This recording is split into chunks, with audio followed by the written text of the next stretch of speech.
우리 사랑하는 성도님들, 지난 한 주간 잘 지내셨습니까?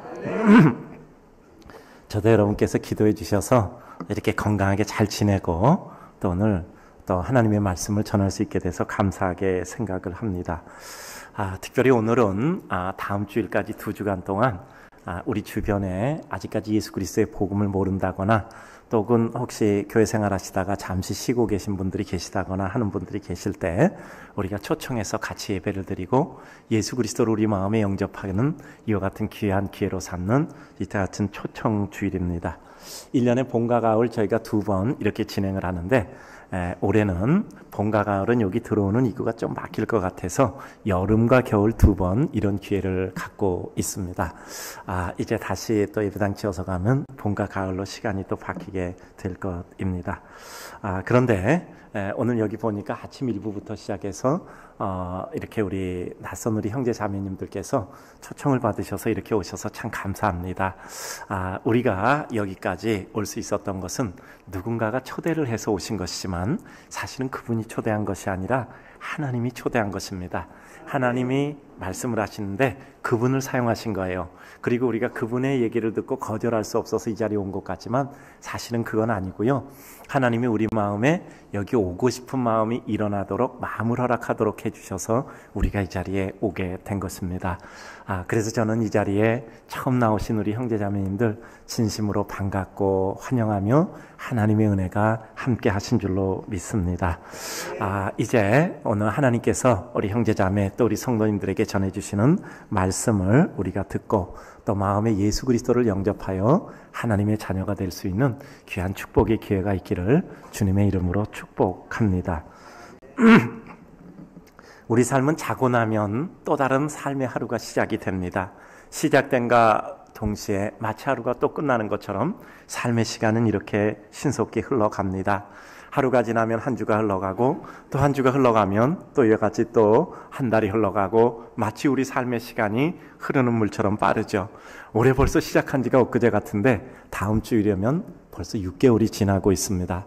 내가 무엇을 했지? 내가 연초에 계약한 무엇을 이루었을까라는 생각이 들면 우리는 왠지 모르게 좀 마음속에 섭섭하고 또 허무한 마음이 들 수도 있습니다. 삶의 시간은 지났는데 내가 원하는 일은 아직 다 이루지 못했고 가야 할 곳은 있는데 내가 가지 못했다라고 생각을 하면 우리는 마음에 섭섭한 마음이 들 수도 있습니다. 그러나 그럼에도 불구하고 우리는 하나님의 인도함을 받고 있는 겁니다. 내가 할 일 못해도 내가 갈 곳 못 가도 내가 이룰 것 못 이뤄도 우리는 하나님의 인도함을 받고 있는 것입니다. 때때로 하나님께서는 우리의 소원을 들어주시고 우리의 원하는 것을 이루게 하셔서 하나님의 뜻을 성취하시기도 합니다. 그러나 때때로는 우리가 삶의 좌절과 시련과 아픔과 실패들을 통해서 가슴 아파하는 그 가슴 아픔과 시련과 애련을 통하여서 때때로는 하나님의 뜻을 이루기도 합니다.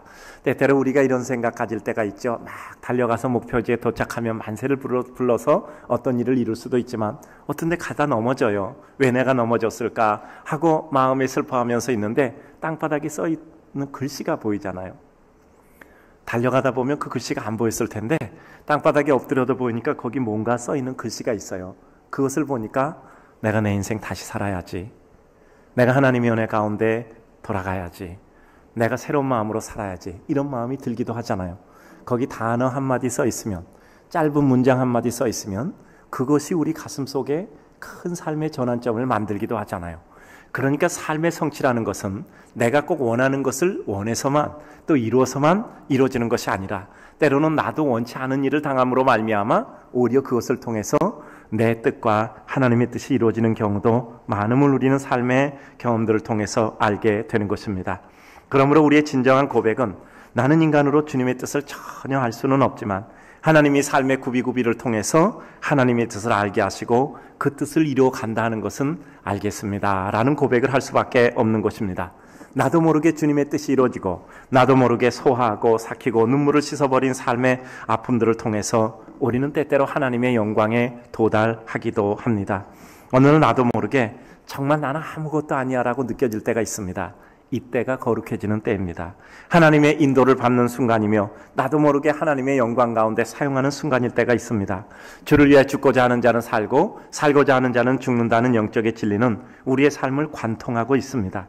내 삶과 내 뜻과 내 주장과 내 논리만을 주장하는 한 우리는 삶의 미망 속에서 헤어나지 못할 것입니다. 어느 날 내 모든 것이 하나님의 손에 의하여 인도함 받고 있고 나는 나로서 할 수 있는 최선을 다할 뿐이고 그 모든 결과는 하나님의 작품이라는 것을 우리 마음에 가지게 되는 때가 있습니다. 내 뜻대로 안 돼도 주의 뜻은 이루어지는 것이고 이 세상 운행이 때로는 내 뜻대로 안 되기 때문에 내가 가지고 있는 한계 속에서 세상이 움직여가지 않고 하나님의 무한한 은혜 가운데 세상이 움직여져 이와 같이 이어지고 있구나라는 것을 느끼게 됩니다. 우리가 무슨 능력이 얼마나 있어서 온 세상을 이렇게 정교하게 움직일 수 있겠습니까? 얼마나 많은 능력이 있길래 세상 모든 사람을 다 먹여 살릴 수 있겠습니까? 얼마나 많은 우리가 능력이 있기에 세상 사람들이 움직여도 부딪히지 않고 움직일 수 있겠습니까? 이와 같은 것을 생각하면 우리의 삶 가운데 그래 너무 크게 걱정하고 근심하는 것 내게 큰 의미가 없다. 다만 하나님의 뜻이 무엇인가 알고자 생각하고 하나님의 뜻에 나를 맡기고자 하는 생각이 들 때 우리는 하나님의 은혜로 푸른 초장 가운데 인도되고 있는 내 자신을 발견할 수도 있는 것입니다. 제가 우리 성도님들께 분명히 말씀드릴 수 있는 것이 있습니다. 저도 이렇게 지내보니까 어느 때 36년 동안 교회 일을 하게 됐어요. 전에 교회에서 8년 동안 부교육자로 생활하고 이곳에 와서 벌써 담임 목사 시작한 지가 28년이 됐습니다. 36년이니까 꽤 되는 시간이지요. 오래 사신 분들의 시간에 불과하면 얼마 되지는 않겠지만 그러나 그렇게 생각해서도 일정한 기간은 된다는 생각이 있습니다. 그런데 제가 마음속에 확신을 가지고 드릴 수 있는 말씀은 이것은 분명합니다. 인생의 뜻은 절대로 내 뜻대로 이루어지진 않습니다. 내가 아무리 애를 쓰고 아무리 이리저리 굴르고 아무리 힘을 다해서 달려가도 내 뜻대로 이루어지지 않고 하나님의 뜻과 계획과 섭리대로 이루어집니다. 내 뜻대로 이루어지면 그것이 기쁨인 줄 알았는데 시간이 지나니까 역시 하나님이 옳았다라는 것을 우리는 고백할 수밖에 없습니다. 따라서 우리의 지혜는 하나님의 뜻과 섭리가 무엇이며 그 하나님의 뜻과 섭리를 내가 알아서 그 가운데 내가 맞춰가는 것이 은혜라는 생각을 할 수밖에 없는 것입니다. 하나님의 뜻을 받아들이고 나아가 그 하나님의 뜻을 받아들이는 것을 갑갑함이 아니라 기쁨으로 느낄 수 있다면 우리는 믿음으로 살면서 기뻐할 수 있는 것입니다. 오늘 성경 말씀을 통해 우리는 인간으로는 할 수 없으나 하나님으로서 할 수 있는 일을 우리는 볼 수 있게 됩니다. 믿음을 통해서 구원받는 영원한 우리 인생의 구원과 삶의 행복에 대해서 오늘의 말씀을 한번 다시 묵상해 보려고 하는 겁니다. 오늘 본문은 성경에 나오는 아주 유명한 내용으로서 많은 분이 아시고 계시겠지만 그러나 오늘 또 처음 나오신 분들이 계셔서 제가 하나님의 은혜 가운데 간략하게 요약을 해드리겠습니다. 한 부자 청년이 예수님께 왔어요. 그런데 이 부자 청년은 아마 부모에게 유산을 받았는지 자기가 열심히 수고를 해서 그와 같은 부를 이뤘는지 성경에 기록은 안 돼 있습니다. 그런데 그럼에도 불구하고 전후 문맥을 살펴보면 아주 반듯한 청년이었어요. 많은 것을 가지고 있는데도 불구하고 자만한 마음은 없었습니다. 그리고 오히려 하나님 나라를 추구하고 있었습니다. 그러나 자신에 대한 확신과 자부심은 있었던 사람이에요. 근데 많은 것을 가지고 무엇인가 부러울 것이 없는 것 같은 사람인데도 불구하고 마음에 항상 갈급함이 있었습니다. 그것은 뭐냐면 하늘나라, 영원한 구원, 영원한 생명에 대한 추구였습니다. 그래서 이 청년은 많은 것을 가지고 있었음에도 불구하고 항상 하늘나라에 대한 갈급함이 있었던 거예요. 그래서 예수님께 찾아옵니다. 예수님께 묻습니다. 예수님, 내가 어떻게 하면 영원한 생명을 얻을 수 있겠습니까? 예수님이 말씀하십니다. 십계명을 지켜라. 이 사람은 자신이 생겼어요. 예, 저는 십계명을 지켰습니다. 어려서부터 교육을 받은 것 같아요. 반듯하게 자란 것 같아요. 그리고 깨끗하게 사는 것 같아요. 그러면서도 자기가 많은 것을 가질 수 있는 아주 이와 같은 대단한 사람인 것으로 문맥 속에서 보이게 됩니다. 그래서 이 청년은 자신을 가지고 그러면 내가 천국에 가겠지 생각했지만 예수님의 다음 말씀을 듣고 왠지 모르게 그의 모든 기운이 빠짐을 느꼈습니다. 뭐라고 말씀하시냐면 그러면 이제는 너의 재물을 팔아서 가난한 자들에게 나누어 주었고 나를 따르라 라고 말씀하셨어요. 예수님이 청년이 부자인지 아닌지 그것이 알고 계셨는지 성경에서 인간적인 전후의 사정은 나와 있지 않습니다. 그러나 예수님은 그 청년에 대해서 사전 지식이 분명히 없었을 것 같아요. 그러나 예수님이 그 청년을 보면 아시죠. 하나님이시니까 예수님이 인간의 모든 사정을 아시잖아요. 그러면서도 그 청년에게 있어서 가장 아파하는 것이 무엇인지도 알고 계셨습니다. 그리고 예수님은 바로 그것을 언급하신 거예요. 왜 예수님이 청년에게 네가 그러면 네 가진 것을 다 팔아서 가난한 사람들에게 주고 나를 쫓으라 라고 말씀하셨을까요? 예수님이 그 청년을 가난뱅이 만들고 싶었을까요? 예수님이 그 청년이 무엇을 가진 거를 예수님께서 두고 보지 못해서 그러셨을까요? 분명히 아니라는 것을 우리는 압니다. 주님께서는 무엇인가 더 좋은 것을 주시려고 작은 것을 내려놓게 하신 거예요. 그래야 손이 비니까 그 빈손에 무엇인가를 들려주시죠. 그래서 주님께서는 영생을 추구하는 이 청년에게 그렇게 말했던 겁니다. 근데 이 청년이 갑자기 분위기가 달라진 겁니다. 저는 이 청년을 볼 때 굉장히 훌륭한 청년이에요. 왜냐하면 이 청년이 그래? 나는 그럼 내 재물을 팔아 가난한 자들에게 나눠줄 수는 없어. 그러니까 나는 영생을 나는 가지지 않아도 나는 내 재물을 가지겠어라고 생각하고 마음 딱 자르고 돌아서서 의연하게 간 게 아니에요. 그는 그 마음에 그가 가지고 있는 재물에 대한 집착을 버릴 수가 없었어요. 그러므로 성경의 다른 사본을 보면 재물에 대해서 심히 의지했다. 사실은 물질이 많은 것보다 물질에 대한 집착이 강했던 사람이란 말이에요. 그러니까 이 청년은 마음이 슬퍼진 거예요. 내가 이 재물을 포기할 수 없는데, 그런데 내가 주님을 따르지 않을 수도 없는데, 내가 영혼을 포기할 수도 없는데, 근데 재물 쪽에서 끄는 게 더 강했던 거예요. 그러니까 근심을 하면서 그는 되돌아가고 말았습니다. 참 슬픈 장면이죠. 예수님도 그 청년이 갈 때 그 청년을 욕하고 싶지 않은 거예요. 그 청년에 대해서 안타까운 마음을 가지고 있는 거예요. 너무나 준수한 청년인데 그가 자기의 마음에 있는 집착을 버리지 못해서 그것도 슬픈 표정을 가지고 돌아가는 과정을 볼 때 예수님도 마음이 참 여러 가지로 어려우신 거죠. 그러면서 그 청년이 간 것을 보시고 예수님은 제자들에게 이렇게 말씀하셨습니다.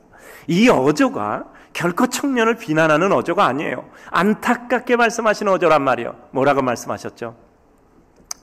제자들에게 이렇게 말씀합니다. 부자가 천국에 가는 것이 낙타가 바늘기로 들어가는 것보다 더 어렵다라고 말씀합니다.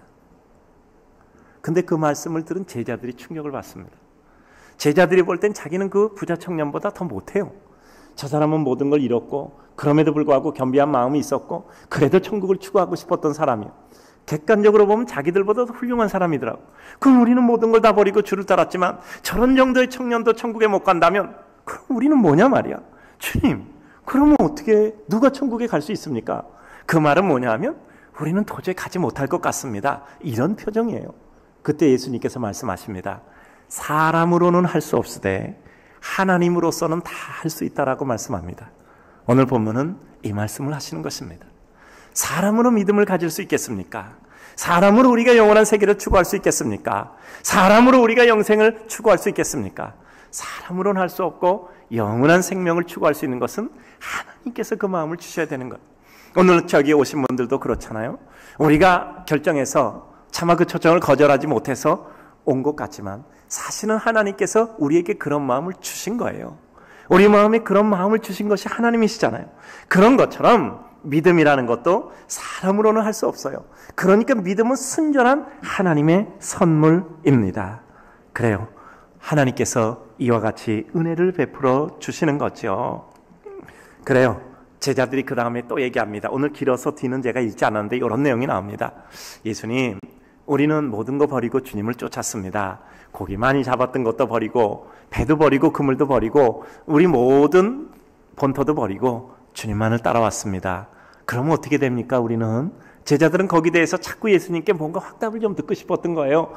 그 장면을 보니까 뭔가 좀 불안해지는 거란 말이에요. 예수님께서 말씀하십니다.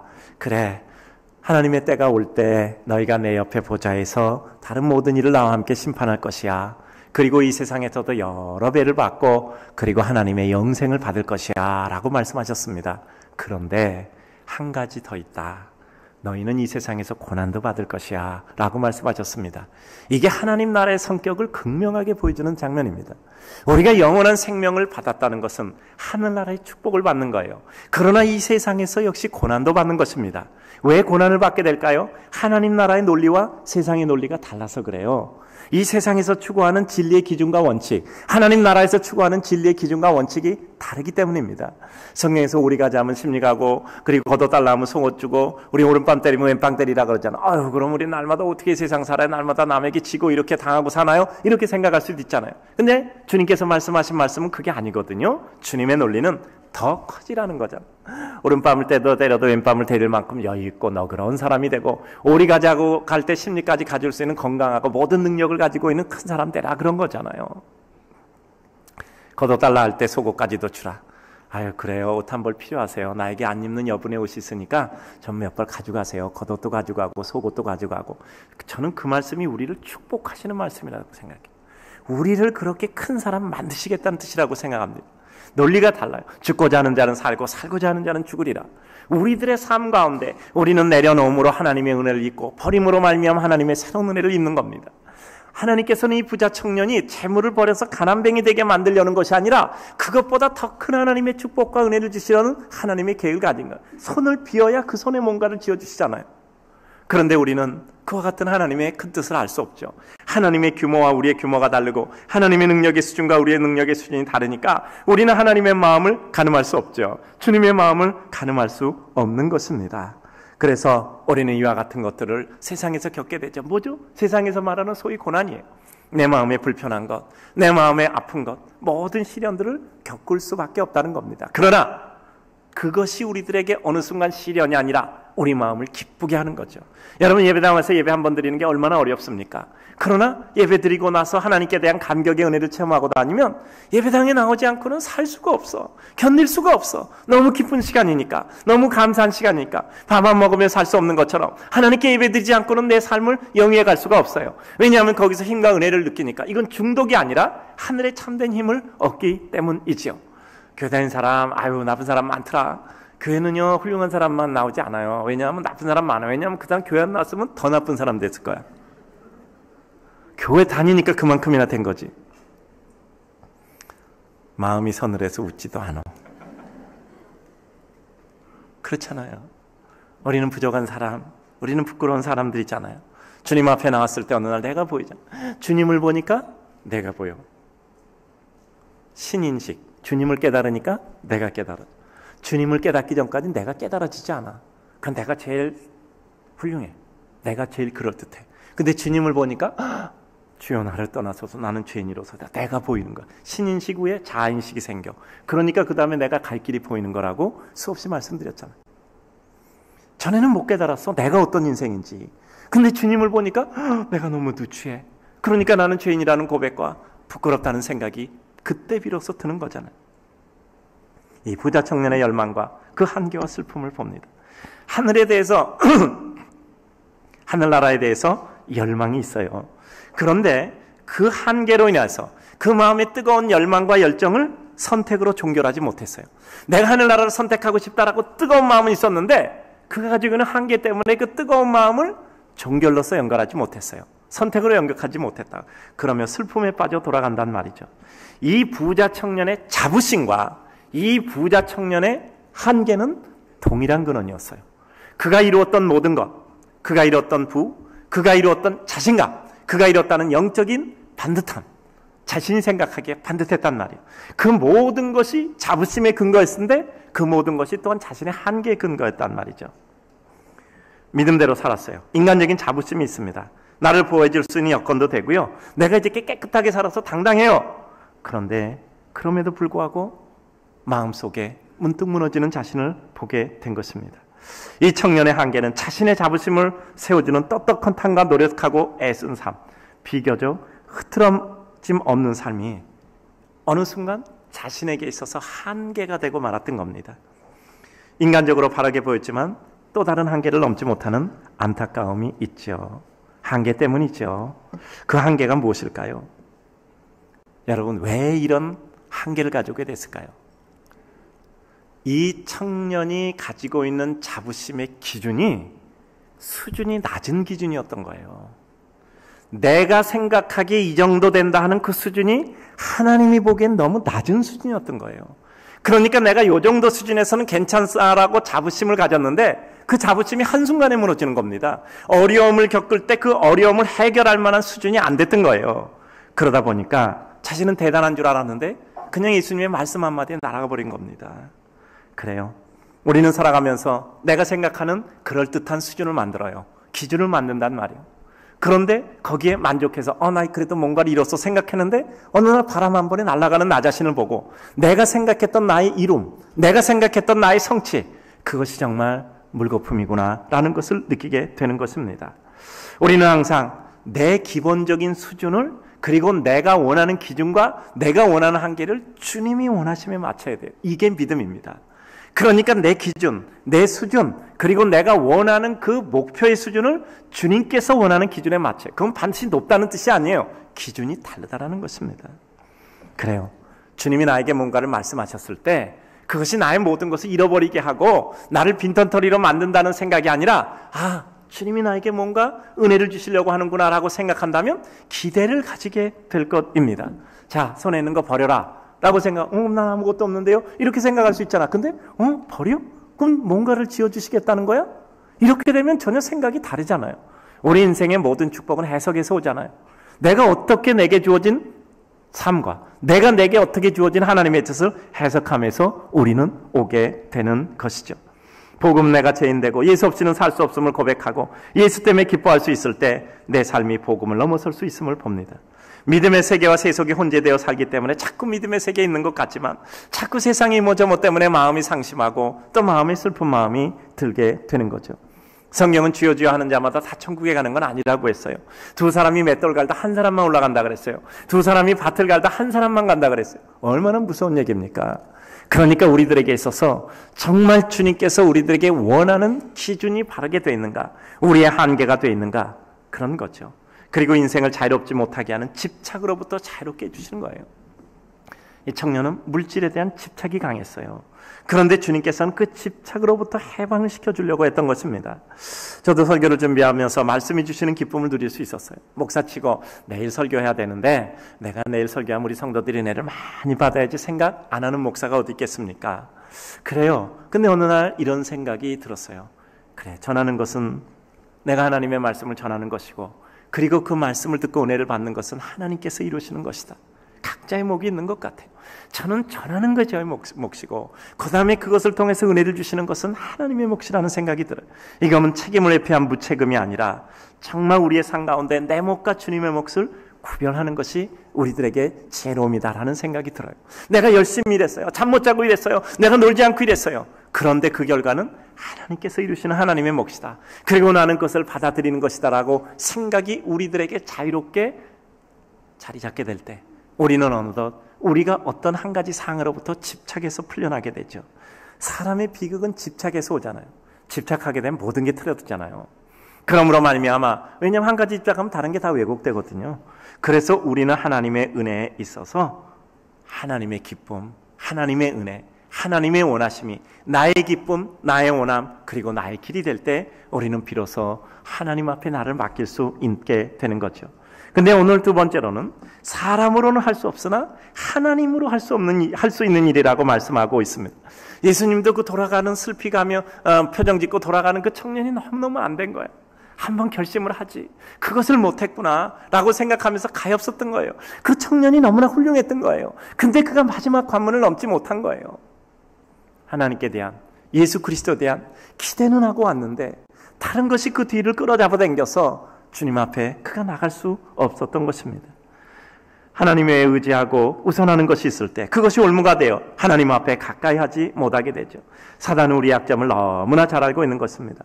이건 재물만이 아니요, 우리의 지식에 대한 의존, 아니면 우리의 모든 여건과 우리의 모든 주변 환경과 상황에 대한 의존, 내가 이룬 것에 대한 나의 사회적 경험과 나의 지식, 모든 지식은 경험이잖아요. 모든 의지하던 것들, 그것이 나에게 지나친 의존과 집착을 가지고 올 때 결국 그것 때문에 무너지는 거예요. 어떤 사본에는 재물을 의지하는 자라고 말했잖아요. 이 사람은 재물이 많을 뿐 아니라 그 재물을 의지하여 그것이 그 삶에 있어서 주인이 되고 있었던 것입니다. 대부분 우리의 우상은 우리가 가지고 있는 자부심, 성취, 이루지 못한 꿈이 되는 경우가 많아요. 결국 우리는 겸손하지 못하고 주를 따를 수 없게 하는 것은 내가 자랑하고 이게 날 지켜주는 거야 라고 생각하는 나의 자부심이었던 거죠. 요즘 목회를 하면서 조금씩 기쁨을 느끼고 있습니다. 삶과 영혼이 가여운 이들을 보면 뭔가 도움이 될 수 있을 것 같아요. 삶도 가엽지 않고 영혼도 가엽지 않다면 목사가 무슨 필요가 있겠습니까? 삶도 갈급하고 영혼도 갈급할 때 그래도 목사가 도울 수 있는 일이 있겠다라는 생각이 듭니다. 기도할 수 있고 위로할 수 있고 격려할 수 있고 같이 하나님의 말씀으로 힘을 같이 나눌 수가 있겠죠. 저는 하나님 나라 갈 때 이 생각만은 분명한 것 같아요. 주님 만날 때 주님이 교회 얼마나 목양을 잘했니? 얼마나 일을 많이 했니? 얼마나 수고를 했니? 이런 거 안 물으실 것 같아요. 행복했니? 재미있었니? 잘 지내다 왔니? 이렇게 물으실 것 같아요. 하나님은 우리에게 관심이 있지 우리의 주변에 관심이 있지 않은 것 같아요. 저도 이제 목회가 조금 이렇게 시간이 흘러다 가다 보니까 조금은 깊어지는 것 같아요. 우리 성도들에 대한 애틋한 애정이 생기는 것 같아요. 제가 어제도 책을 이제 보니까 뭐 가끔가다 뭐 이렇게 책이나 신문 보다 보면 또 이러저러한 정보를 보다 보면 뭐 이런 책이 나왔는데 뭐 이건 좋을 것 같다 그러면 이제 신간을 구하잖아요. 근데 책을 하나 이렇게 이거 한번 보자라고 구했는데 책을 제가 이제 몇 권 다른 책도 구하는데 우리 성도 생각이 하나 나더라고. 그분이 책을 많이 읽어요. 근데 이거 그냥 보기 쉽게 읽어지진 않을 책 같아. 근데 나 좀 꼭 보고 싶어서 내 일부러 그 책 때문에 그 책을 구한 거거든요. 근데 그 성도가 이거 읽으면 좋을 것 같아. 그래서 제 책을 2권 샀어요. 주면 좋을 것 같아서. 뭐 2만 원인데 뭐. 그 책을 2권을 샀어요. 그래서 이제 내가 한 거니까 거기서 나는 기대가 돼. 이제 오늘 끝나면 오늘부터 읽어야지. 책 갖다 놓으면 기대되잖아 막. 그래서 그 책 한 권 주고 같이 읽읍시다. 늘 성도들이 생각나는 거야. 가다가 무슨 건물이 있는데 저 건물에 우리 성도들 그 성도가 근무하는데 그러면 그 건물이 굉장히 따뜻해 보여. 가다가 뭐 이렇게 집들이 있는데도 우리 성도 저기 사는데 그러면 그 집이 따뜻하게 보이는 거예요. 제가 전에 우리 아이 서당초등학교, 양령중학교, 순회고등학교 다닐 때 그 앞에 맨날 이렇게 오고 갔잖아요. 이쪽으로 서당초등학교 지나서 여기 양령중학교로 이렇게 들어가서 이렇게 갔는데 지나갈 때마다 제가 기도했단 말이야. 왜냐하면 우리 아이들이 다니니까 거기 선생님, 학생 애들 다 은혜를 받게 하옵소서. 그냥 따뜻해 보여. 건물이 따뜻해 보여. 왜냐하면 사랑하니까. 저는 그때마다 늘 그런 게 느껴져요. 하나님이 우리를 사랑하시잖아. 우리에게 뭘 원하시겠어요? 우리가 어떤 업적을 이루기를 원하시겠어요? 아니면 우리가 어떤 대단한 일을 이루시기를 원하십니까? 그거 아닌 것 같아요. 우리가 자식에게 뭘 원합니까? 첫째 그 자식이 행복해야 되잖아. 그 자식이 행복해야 되잖아. 그 자식이 세상 사는 것도 기쁘고 그 자식이 정말 무엇인가 자기 삶 속에 정말 잘 지냈으면 좋겠잖아. 옛날에 어떤 위대한 위협을 얻는 거를 행복이라고 여겼잖아요. 근데 요즘은 다르잖아. 위대한 위협을 얻어도 그래도 행복하지 못한 경우 많이 보잖아. 그러면서 정말 이제는 네가 행복할 수 있는 일 해라. 네가 기쁠 수 있는 일 해라. 이렇게 이제 우리는 아이들에게 얘기하잖아. 하나님도 마찬가지라고 생각해. 제가 행복해야 될 것 같아. 우리 성도들이 행복해야 될 것 같아. 우리가 행복해야 행복한 복음을 전할 수 있지 않습니까? 그래요. 정말 예수님은 그 청년 보고 마음이 많이 슬프실 것 같아요. 그래, 그거 하나 덜어주려고 했는데 결국 매여서 못 가는구나 하는 안타까움이죠. 부자가 천국에 가는 게 낙타가 바늘기로 들어가는 것보다 더 어렵다.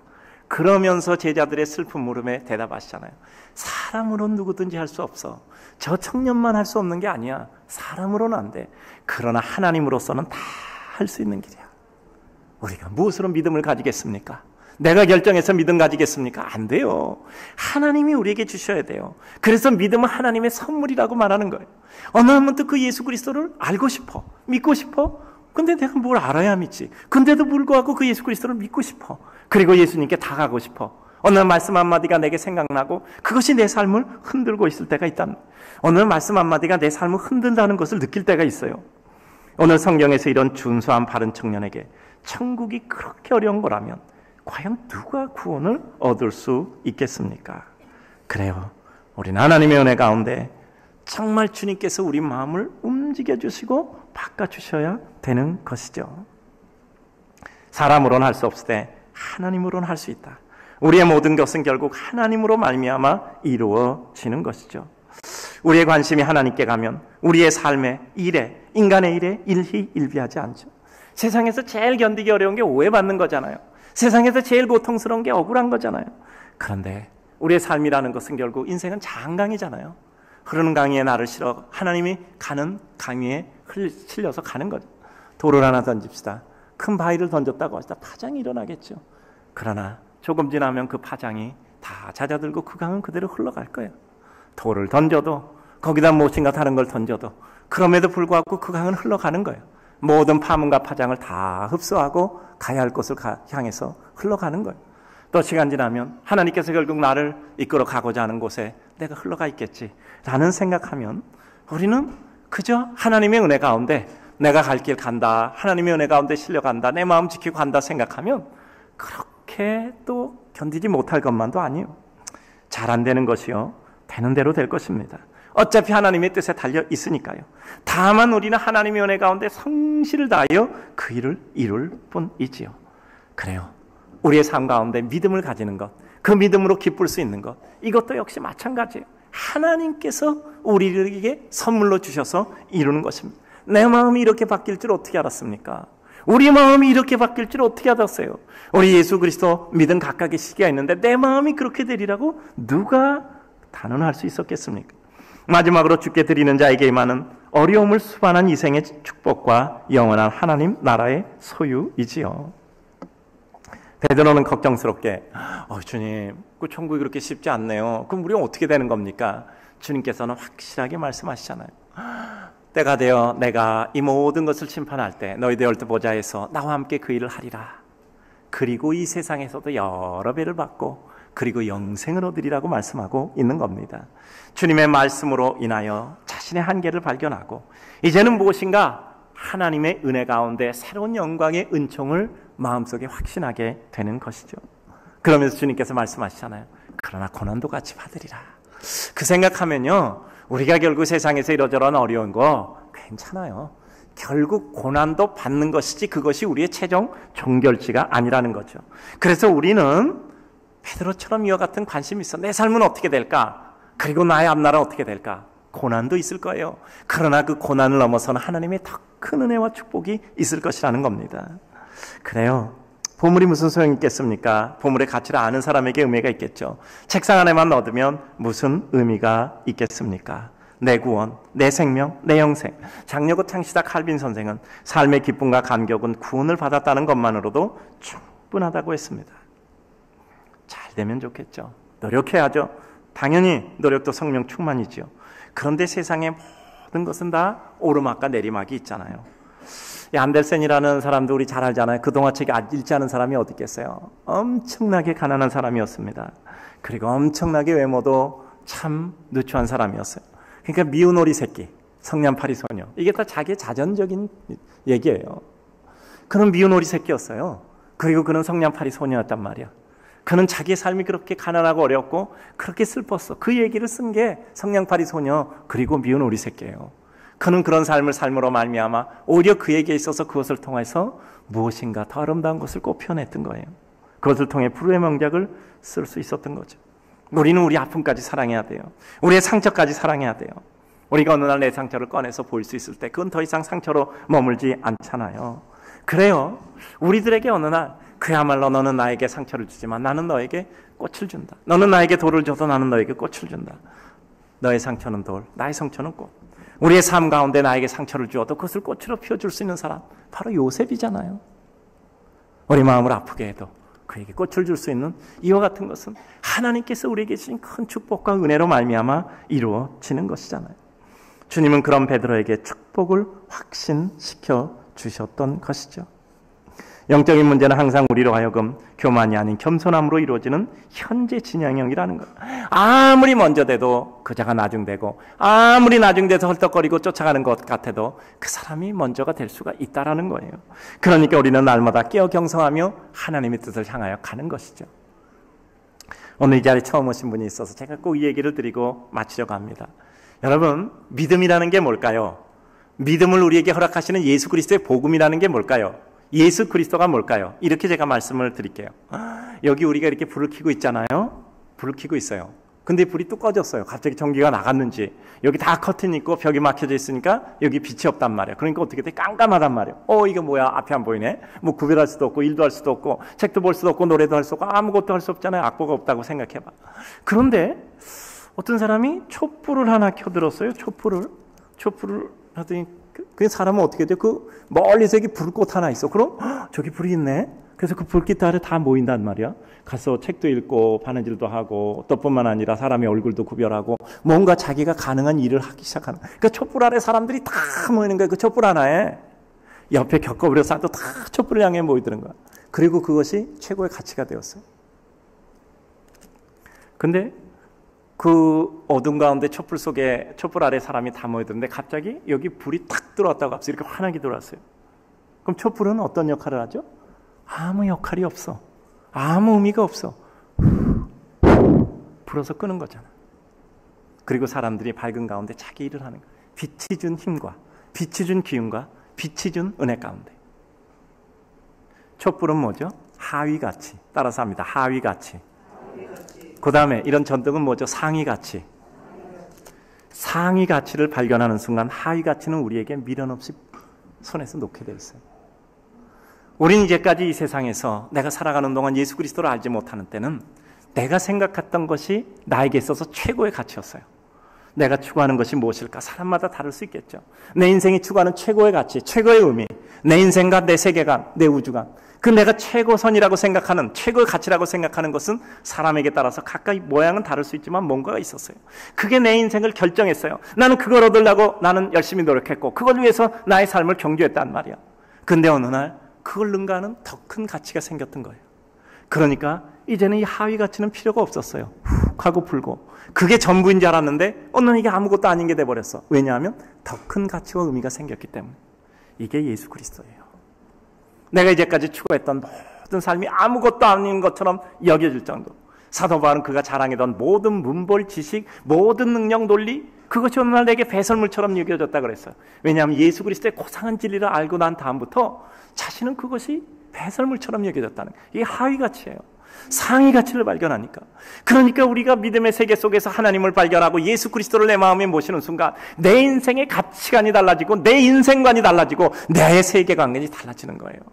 그래서 내가 최고로 여겨지는 게 기준이 되어서 거기에 맞춰서 우리 삶이 정렬되고 진설되는 것이지요. 밭을 갈다 보물을 발견했어. 근데 그 밭은 자기 게 아니었어. 남의 집을 해주다가 있어. 그 사람은 그 보물을 가지고 싶었어. 근데 그 보물을 가질 수가 없어. 남의 밭일 거니까 그건 밭주인의 것이야. 그러니까 이 사람은 어떻게 하죠? 집에 와서 그냥 가재도구를 팔고 가지고 있는 거 다 팔고 집까지 싼값에 막 넘겨서 돈을 마련하는 거야. 사람 미쳤다가 저 사람 미쳤어? 미친 사람일까요? 그 사람 돈을 마련해서 주인에게 가서 나 그 밭 좀 내게 파세요. 그 돈 갖고 밭을 샀어요.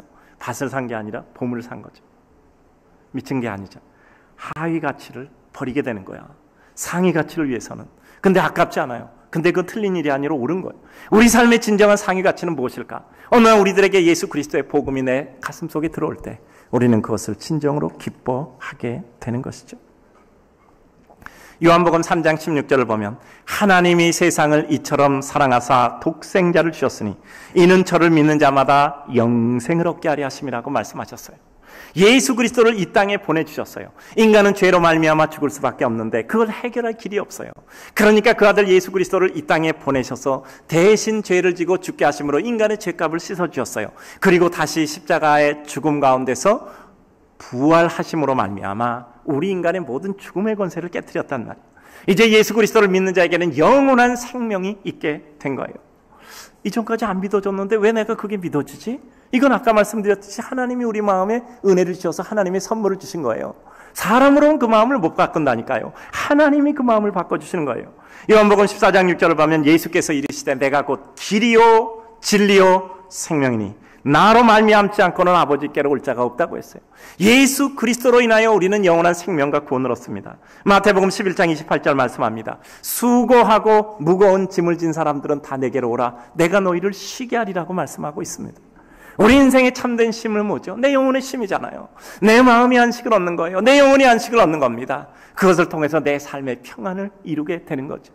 우리 평생 살아도 허득거리잖아. 제가 관용적으로 쓰는 게 이게 아침부터 부지런히 나갔어요. 근데 저녁에 들어올 때 힘없이 빈손 가지고 돌아오는 거예요. 그게 우리 삶이잖아요. 뭔가 얻어서 돌아오려고 했는데 저녁에도 보니까 빈손이야. 세상에 올 때도 빈손으로 왔는데 갈 때도 빈손으로 가잖아. 우리는 생성되면 소멸되잖아. 세상에 났으면 언젠간 죽어야 되잖아. 생성과 소멸은 자연의 섭리예요.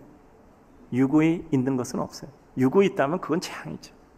오늘 주님을 사랑하는 성도님들, 하나님이 우리를 부르실 때 응답하는 삶, 이 청년처럼 모든 것을 잃었다고 자부심 가지다가 근심하며 슬픔 가운데 돌아가는 것이 아니라 주님 때문에 기뻐하는 삶, 예수 그리스도께서 우리에게 주신 영원한 생명을 소유하는 삶을 사시는 거룩한 백성 되시고 그 예수를 마음속에 영접하는 분들 되시기를 주의 이름으로 축복합니다.